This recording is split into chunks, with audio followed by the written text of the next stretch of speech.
Assalamualaikum warahmatullahi wabarakatuh. Selamat pagi, selamat jumpa lagi dengan Mang Onjo Channel. Untuk di pagi hari ini, alhamdulillah Mang Onjo Channel telah bertemu dengan saudara pecinta Kongmania, khususnya ahli settingnya yang wilayah di Pati, wilayah selatan, yaitu siapa yang nggak kenal dengan Bapak Wawan Kunjung-Kunjung lah. Nanti akan saya tanya-tanya soal perawatan burung perkutut untuk perawatan harian dan juga persiapan lomba, sekaligus ini sedulur yang terpenting, pengondisian di lokasi dan juga perjalanan pas waktu berangkat lomba itu sangatlah penting, karena manajemen perjalanan itu yang utama ya. Nah ini yang perlu diperhatikan untuk khususnya ya. Kalau untuk pecinta anggungan rumahan, monggo silahkan, tidak disetting, tidak diperawat, monggo silahkan, yang penting kasih makan dan minum. Tapi untuk musim-musimnya pada tahun 2019 sampai 2023 ini memang banyak penggemar pecinta Kongmania itu yang berdampak atau condong ke perlombaan khususnya ya. Mungkin dulu hanya mencintai suara anggungannya, tapi sekarang juga cinta dengan mental dan juga faktornya pada burung perkutut, karena kapasitas burung perkutut itu sangatlah beda-beda. Nah, ini saya mau tanya-tanya kepada saudara kami, Mas Wawan Kunjung-Kunjung. Selamat pagi, Mas Wawan. Oh iya, selamat pagi. Salam seduluran Selawase. Ya, alhamdulillah. Yang alhamdulillah. Ada di Indonesia Raya ya. Ya, ini untuk Mas Wawan Kunjung-Kunjung, untuk perawatan di rumah itu seperti apa, Mas? Untuk burung perkutut yang mau dilombakan ya, menurut saya itu setiap hari itu wajib jemur. Wajib jemur minimal 30 menit rutin. Dan tidak memandang waktu, pokoknya waktunya waktu luangnya sampean mawon gitu. Kalau luangnya waktune pagi ya monggo. Kalau luangnya waktunya habis duhur, siang ya monggo. Yang penting itu setiap hari harus kena panas. Minimal 30 menit itu kalau sangkar atapnya itu terbuka, maksudnya terbuka itu los langsung matahari. Kan ada juga sedulur yang punya sangkar atap fiber atau atap tertutup, itu harus minimal 4 jam, soalnya matahari nggak bisa nembus itu minimal 4 jam. Kalau sangkar lepas langsung matahari itu minimal 30 menit sampai 1 jam. Itu untuk settingan jemur. Dan untuk settingan yang lain itu banyak, settingan kandang, settingan tangkringan, settingan jamu, settingan makan, settingan kerodong, warna kerodong, dan perjalanan. Dan juga kita harus mempunyai burung yang bermental faktor gitu. Selain mental, kualitas juga ada juga.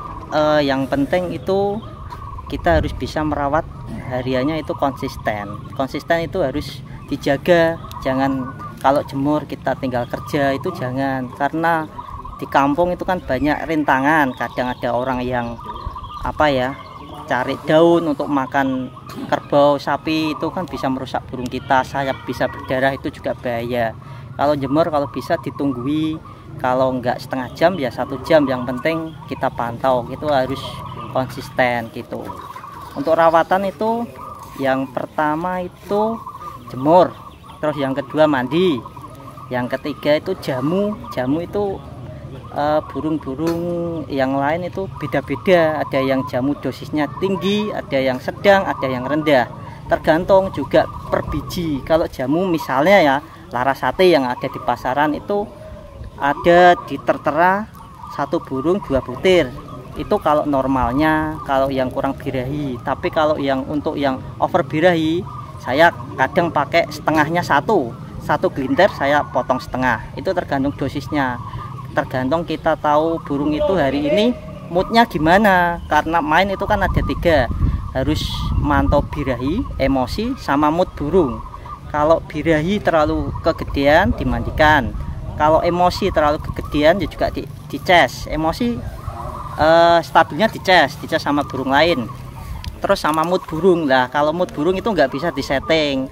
Mood burung itu tergantung kita mantau sehari-hari. Kalau 3-3-nya itu sudah kompak, sudah klop, itu insya Allah burung kita jalan maksimal, maksimal poin. Nah ini gitu. Yang dimaksud mood burung. Nah, ini Mas Wawan Kuncung, untuk yang dimaksud mood burung itu yang seperti apa? Nah, mood burung itu kita harus bisa ngerateni istilahnya. Mood burung itu kita harus memantau dari gerak-geriknya setiap hari, H-2, H-1. Kalau mood burungnya H-1 itu sudah nggak lesu, gacor, agresif, kalau dengar suara di ruangan langsung dia nyaut, itu berarti moodnya bagus. Dan kita harus ketahui, ini ilmu ya, sebenarnya itu kalau kita mau lomba, kita memandang wajahnya si perkutut. Istilahnya kalau pitik jago mau diadu itu darahnya naik apa enggak. Kalau istilah pitik jago darahnya naik itu merah, tapi kalau perkutut itu kuning. Kuning istilahnya sebetulnya kutut lokal itu semuanya kalau darahnya naik itu warnanya matanya yang sini itu kelopaknya kayak rondo semoyo, kuningnya kuning maksimal. Oh, jadi seperti itu ya. Nah, Ya. itu banyak orang yang tidak Okay. banyak orang yang tidak mengetahui, padahal rondo semoyo itu sebetulnya kutut itu baru naik darah gitu. Kalau perkutut itu kuning, tapi kalau pitik jago, ayam bangkok itu merah merona, merah beranang istilahnya kayak gitu. Itu kalau sudah matanya kelopaknya kuning berarti kondisi atau mood burung. Nah, itu sedulur. Jadi ciri-ciri burung perkutut itu yang mood untuk dibawa lomba. Itu kalau menurut Mas Wawan Kuncung itu dominan dengan lingkar kelopak matanya itu di sisi-sisi. Kuning pekat. Nah, itu kuning pekat, sedulur. Jadi itu tanda-tanda kalau darahnya itu naik. Berarti kalau darah naik itu berarti on ya. On ya. Kalau kekencengan bisa distabilkan di lokasi. Ya tergantung nyetabilkannya itu pakai air, pakai yang nggak usah dipanaskan atau dicas atau gimana. Yang penting itu dinaikkan dulu darahnya. Gitu. Cara yang simpel kalau di lokasi gimana? Nah, seandainya Mas Wawan, seandainya dari rumah itu sudah mood, kelopak matanya sudah kuning, tapi setelah perjalanan sampai lokasi terlihat kusam, memutih, itu berarti kurang on. Minder ya? Kalau minder itu kalau sampai lokasi itu jangan langsung ditempel sama burung-burung sakti. Istilah burung sakti itu kalau kita memandang burung itu di lokasi sudah guacor, kira-kira kok lebih tua dari burung kita, jangan ditempel sama burung itu. Kalau kelopaknya matanya kurang kuning, agak pucat, kita harus jemur dulu, minimal ditenangkan 1/4 jam sampai 30 menit. Harus burung itu tenang, makan minum, bisa duduk-duduk di lokasi, ataupun syukur-syukur bisa manggung, ya alhamdulillah, itu nanti langsung kita siap untuk gantang on-kan gitu. Nah, sementara ini Mas Wawan Kuncung, untuk banyak keluhan ya dari saudara-saudara penggantang atau pemain lomba itu, kalau burung di rumah nggak naik turun, tapi ketika digantang banyak naik turunnya, itu karena apa ya? Faktor apa itu, Mas? Faktornya itu emosi, terlalu emosi bisa. Yang kedua, pangkringannya itu kurang nyaman. Pangkringan itu kan banyak, ada yang diameternya dia suka yang besar, ada yang suka yang sedang, ada juga suka yang kecil. Bahan pangkringan juga ada yang asem Bali, asem biasa, ada yang apa, kayu yang sering dipakai itu loh, yang terkenal itu kayu, misalnya yang kasar itu loh ya, kayu itu juga. Pokoknya seleranya burung itu pakai kayu apa dan diameternya yang penting itu. Dia nyamannya diameter di tengah. Taunya kalau nyaman itu perkututnya manggung di tengah nagen. Lah kalau dia nganan ngiri naik turun itu kurang dicas di bawah. Di bawah harus dicas dulu, distabilkan emosinya biar stabil gitu. Tapi kalau masih kayak gitu ya berarti emosi birainya belum stabil, belum siap digantang gitu. Lah untuk ukuran kayu itu sendiri, apakah menurut dengan ukuran panjang pendeknya jari ya, jari kaki itu Mas Wawan, apakah benar itu?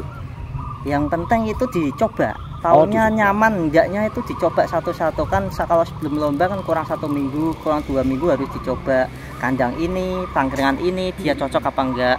Tahu kadang tangkringan yang jelek, besar, kroak itu dia malah nyaman daripada tangkringan yang bagus dilihat manusia tapi dia nggak nyaman.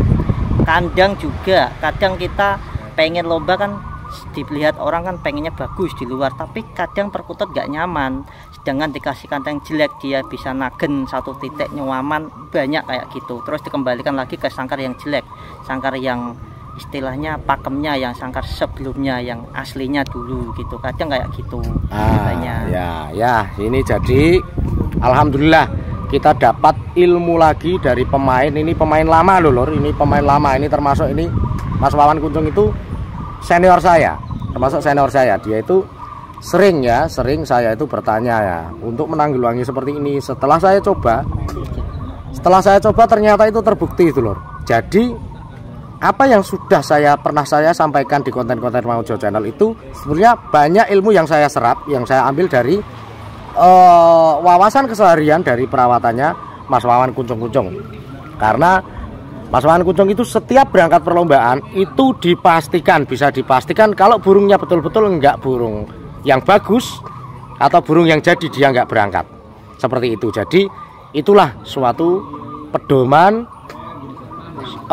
Mas Wawan Kuncung sebagai pedoman untuk pemberangkatan dalam perlombaan. Jadi ulasan-ulasan di pagi hari ini insya Allah akan selalu bermanfaat untuk pecinta Kongania dimanapun Anda berada.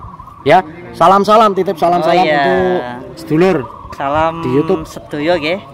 Saking Mas Wawan Kuncung dari Pati Kidul, Pati Tengah. Salam buat semuanya aja pecinta burung perkutut lokal yang ada di seluruh Indonesia. Semoga tetap semangat, tetap kompak, jangan saling menyalahkan satu sama lain. Yang penting seduluran selawase. Amin. Gitu, amin. Ya. Saya kira cukup sekian karena waktu sudah menjelang zuhur sedulur. Ya, Mang Ojo Channel mohon pamit. Tutup pengatur. Wabillahi taufik wal hidayah wa ridho wa inayah. Wassalamualaikum warahmatullahi wabarakatuh. Waalaikumsalam. Salam Rahayu. Salam Rahayu.